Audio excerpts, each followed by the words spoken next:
Do you think now, because it does appear to be more fragmented, you've got a lot of institutional money coming in at the same time, all these ETFs and everything else, that we are going to see a massive wave of consolidation within, the Web3 blockchain, cryptocurrency space? Is that what needs to happen? You've got all of the framework and the infrastructure that's being built, but too many players, too many cooks in the kitchen?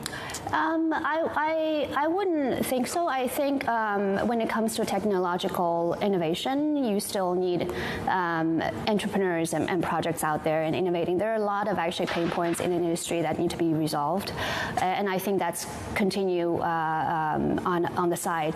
And in Singapore, that's where I think why we see actually the special vibrant atmosphere in Singapore and Asia, where you actually do see that builder community. There's an immense pool of talents coming together with platforms like ourselves, together with investors to continue to innovate on that basis. But on the other hand, to your point, when it comes to centralized players, because of the increasing regulatory scrutiny, because of the need for more transparency, I do see that there is a ongoing trend of consolidation.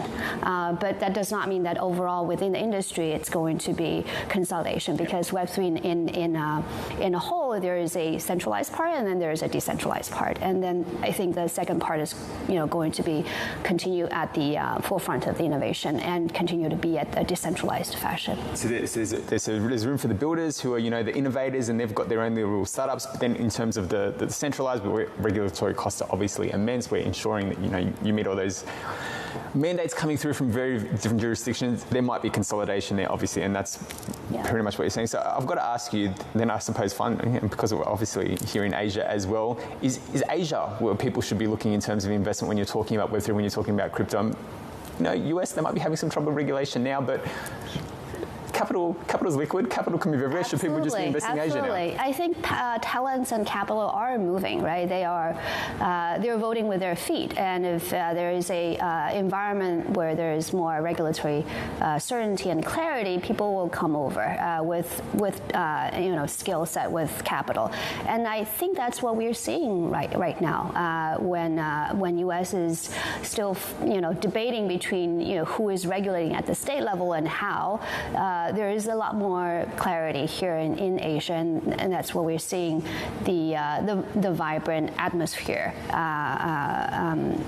We'll see how it evolves, and I think it's actually healthy to have that differences and giving entrepreneurs and builders room to actually innovate. And I'm very grateful for the level of support and guidance from Singapore, from Hong Kong, and I think this will really help Web3 community to continue to grow in a very healthy way. Just fine. We don't let anyone leave without getting their expectations when it comes to cryptocurrency pricing. I don't want to put you on the spot, but just because a lot of people are suggesting that with this institutional influx of money that you're going to lose that volatility. Do you think that we're going to see more stability moving forward in crypto prices, or is this just the winter that people should buy into?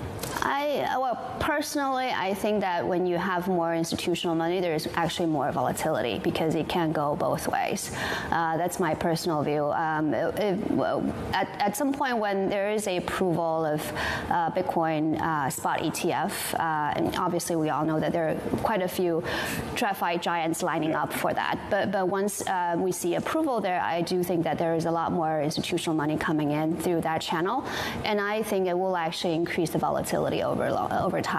Although I think it's bullish for Bitcoin price over the long term, but at the same time, I also think that fundamentally it's about value proposition that either Bitcoin or other crypto assets can bring to the table. I think there is very clear value proposition for Bitcoin as the only sound money out there that is actually global and actually Web3 native. And I think that's pretty unparalleled at this point. For other crypto assets, I think the builders is still out there building, and the jury is still out there. So I hope that we'll continue as an industry to actually bring more value to the table, so that you see not only Bitcoin but other crypto assets.